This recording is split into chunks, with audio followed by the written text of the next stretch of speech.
Learning how to speak to anyone is not just about using the right words, it's about understanding yourself, managing your emotions, and connecting with others in a meaningful way. As a psychologist, I've seen time and time again how communication struggles can create unnecessary barriers in our lives, barriers that affect careers, friendships, and even self-worth. But here's the good news: mastering communication is a skill. It's not something you're born with or without. It can be learned, refined, and transformed into one of your greatest strengths.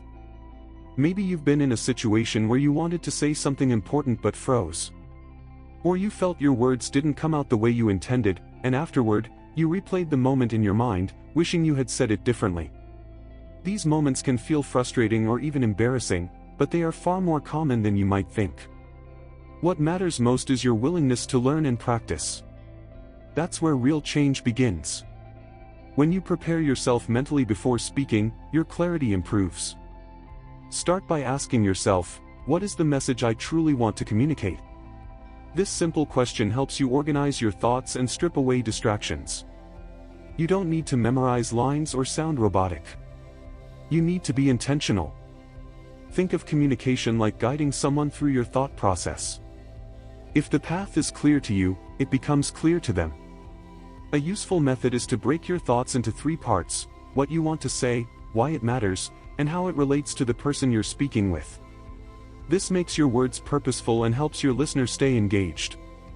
People often lose attention when they can't see how the message connects to them. By creating that bridge, you draw them in without even trying to be persuasive. One of the most common obstacles people face when trying to speak clearly is the use of filler words, like, or like. These are often used to buy time or fill silence, but they can actually make your message sound uncertain. Reducing these fillers doesn't mean you need to rush or speak like a machine. It means becoming comfortable with silence. Silence isn't your enemy. In fact, a short pause can give your listener a moment to absorb what you're saying and can even make your speech feel more intentional. You can practice eliminating fillers by recording yourself speaking and then listening back to identify when and why those fillers appear. Are they triggered by nervousness? Are you unsure of what to say next? Recognizing the pattern is the first step toward changing it. Over time, your mind becomes more aware, and you begin to choose your words with greater confidence and care. Another powerful tool in your communication toolkit is body language. Studies show that a large part of our message is communicated non-verbally. Your posture, facial expressions, and gestures can either support or undermine your words. If you're telling someone that you're confident but your shoulders are slouched and you're avoiding eye contact, your message loses impact. But if you align your body language with your words, people will not only hear you, they will believe you. Confidence is often seen as something people either have or don't, but in truth, it can be cultivated by practicing presence. Stand with your feet grounded, shoulders back, and eyes facing forward. Don't force a smile, but let your facial expression match the tone of your words. If you're being sincere, let that sincerity show on your face. Your body has its own voice, let it support your message. Tone of voice also plays a crucial role. The way you say something can change the entire meaning of your words. A friendly tone can turn a correction into helpful feedback. A calm tone can ease tension. A passionate tone can inspire. When you become aware of your tone, you start to align your emotional state with your verbal message. This harmony makes you more relatable, more persuasive, and more memorable. Now let's talk about how to truly connect with others through communication. One of the biggest shifts you can make is to move from focusing on what you want to say to how the other person might feel hearing it. This isn't about people-pleasing. It's about empathy. When people feel heard and understood, they become more open to what you're saying. You create a space where ideas can be exchanged rather than resisted. Empathy also helps you navigate difficult conversations. When emotions are high, logic alone won't carry your message through. People may not remember your exact words, but they will remember how you made them feel. If you can communicate your ideas while also acknowledging the other person's feelings, you'll find that even the hardest conversations become manageable. Many people ask me how to leave a lasting impression. The answer is simpler than most expect: be present. In our world of distractions, presence is rare and powerful. When you listen with genuine curiosity, ask thoughtful questions, and respond with intention, people feel seen. You don't need to be the most charismatic person in the room. You just need to be the one who truly pays attention. Being memorable doesn't mean being loud. It means being clear, warm, and engaged. Let others speak. Reflect on what they say before responding. Validate their experience, even if you don't agree with every word. People remember how you respected them more than they remember your exact points. Social anxiety and fear of public speaking are two common issues that hold people back from communicating well. But these fears don't have to define you. They are signals from your mind and body that can be managed and even transformed. The first step is understanding that fear doesn't mean something is wrong with you. It simply means your brain is trying to protect you. Thank it, and then retrain it.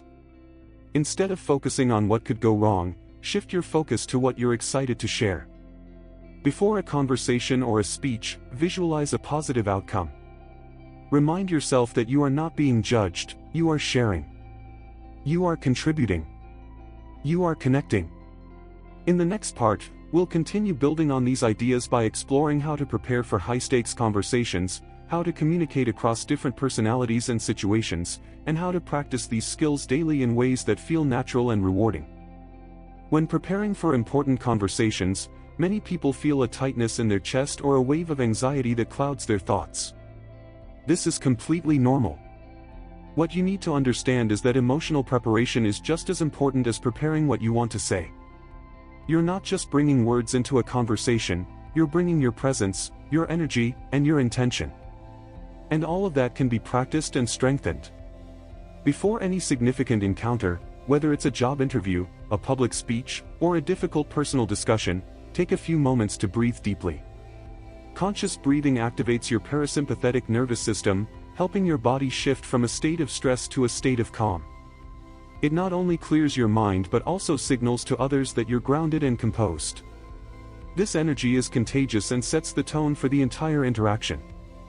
Mentally organize your main points or jot them down if needed. You don't need to memorize anything word for word, but having a mental roadmap of your key messages helps you stay focused and prevents you from wandering off topic. The more intentional you are with your preparation, the more natural and confident you'll feel in the moment. Another powerful strategy is to visualize the conversation going well. Picture yourself speaking clearly, being understood, and feeling good about the interaction. This mental rehearsal may seem simple, but it has a real psychological effect. Your brain starts to believe it's already been successful, which reduces anxiety and builds confidence. Just like athletes visualize scoring before the game, you can use visualization to prepare your mind for a strong performance. Let's now talk about how to adjust your communication style depending on who you're speaking with. One size does not fit all. Different people respond to different styles, and part of being an effective communicator is knowing how to read the room. Some people appreciate a direct and concise approach. Others respond better to warmth, stories, or thoughtful pauses. This doesn't mean you need to be someone you're not, it means learning how to meet others where they are. A helpful tool is to pay attention to verbal and nonverbal feedback. Are they nodding along or looking confused? Are they engaged or drifting off? Adjust your tone, pace, and even your language based on what you observe. The goal isn't to impress, it's to connect. The more attuned you are to the other person's responses, the more powerful your communication becomes. And don't underestimate the power of questions. Asking thoughtful questions not only keeps the conversation balanced, but also shows genuine interest. People love to feel heard, and when you ask about their ideas or experiences, they become more open to hearing yours. Great communicators are also great listeners. They don't dominate conversations, they create space for them. Now, let's talk about how to turn communication into a daily practice. Like any other skill, consistency is key. Look for small opportunities every day to engage in meaningful conversations. That could be asking a coworker how their weekend went, and actually listening to their answer. It could be reaching out to someone you've lost touch with. It could be expressing appreciation or giving feedback with kindness and clarity. These small interactions add up. They build your confidence, sharpen your skills, and make communication feel more natural. Think of each moment as practice, not for perfection, but for progress. Over time, your fear fades, your self-awareness grows, and your ability to adapt becomes second nature. One challenge many people face is feeling like they're not interesting enough, or that they don't have anything valuable to say. But this belief is rarely true. Everyone has a story, a perspective, a lesson learned.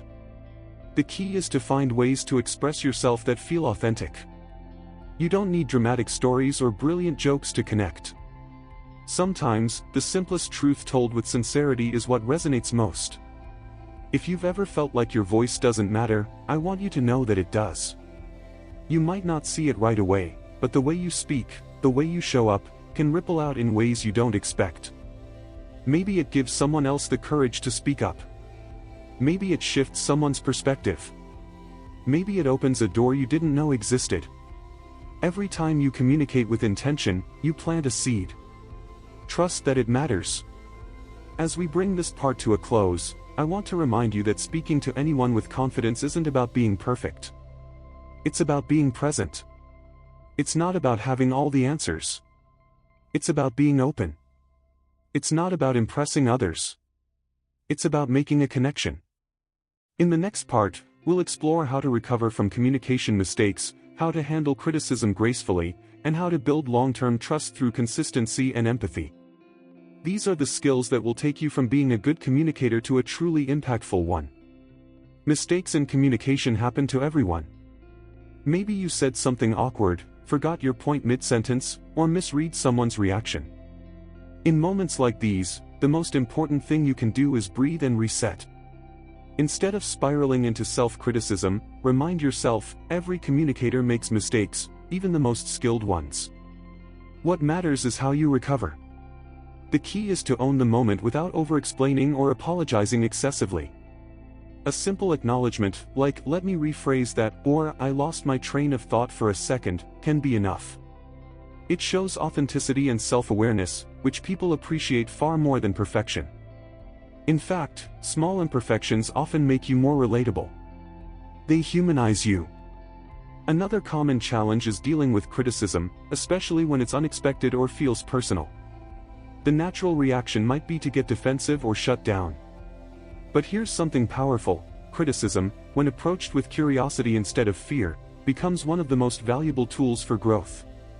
Instead of asking, "Why are they attacking me?" ask, "What can I learn from this?" This shift takes practice, but it changes everything. When you listen to feedback, even difficult feedback, with openness, you show maturity and confidence. Not every criticism will be fair or useful, but learning to separate emotion from insight helps you choose what to keep and what to let go. And when you respond calmly, you also influence how others perceive you. You become someone who communicates with grace, even under pressure. Beyond individual conversations, your long-term reputation as a communicator is built through consistency.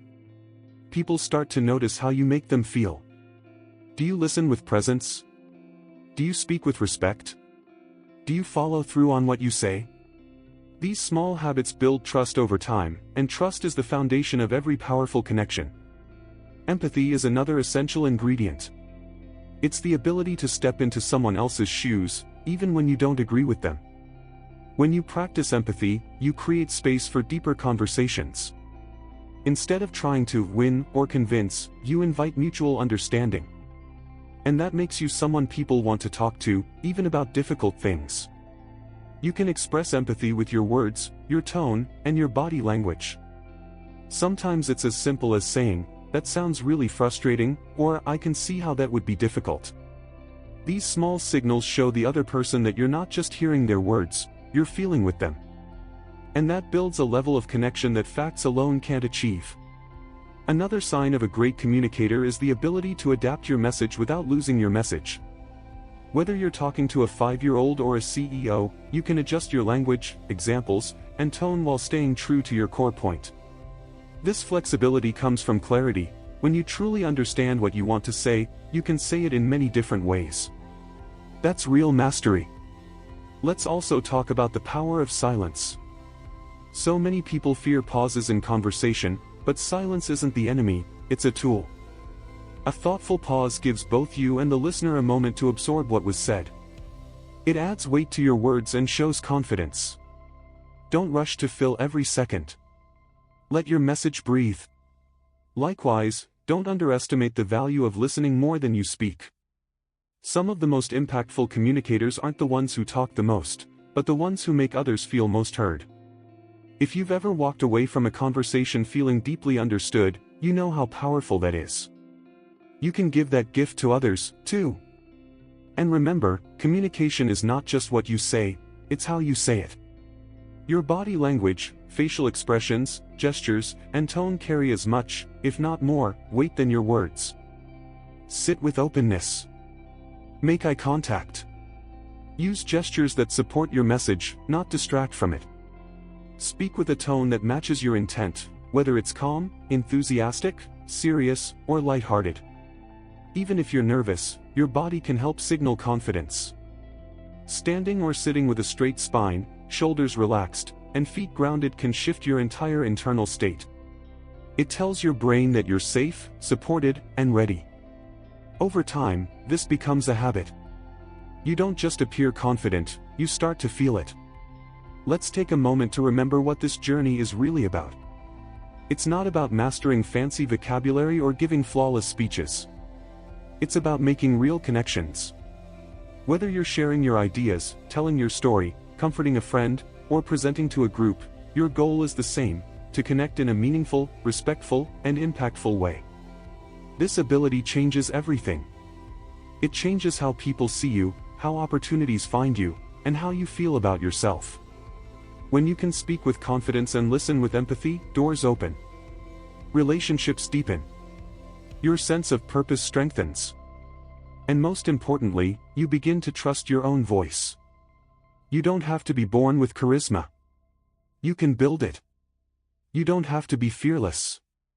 You just have to be willing to try, again and again, until speaking becomes a source of power instead of fear. Communication is not reserved for the few, it's available to everyone who chooses to practice it with intention. So, wherever you are on this journey, keep going. Speak a little more clearly. Listen a little more deeply. Ask questions. Be present. Be patient with yourself. Every conversation is a chance to grow. And if you ever doubt yourself, remember this: you already have everything you need inside you. The desire to connect. The capacity to learn. The courage to try. That's all it takes. If you liked it, subscribe to the channel and check out the next summary to learn even more.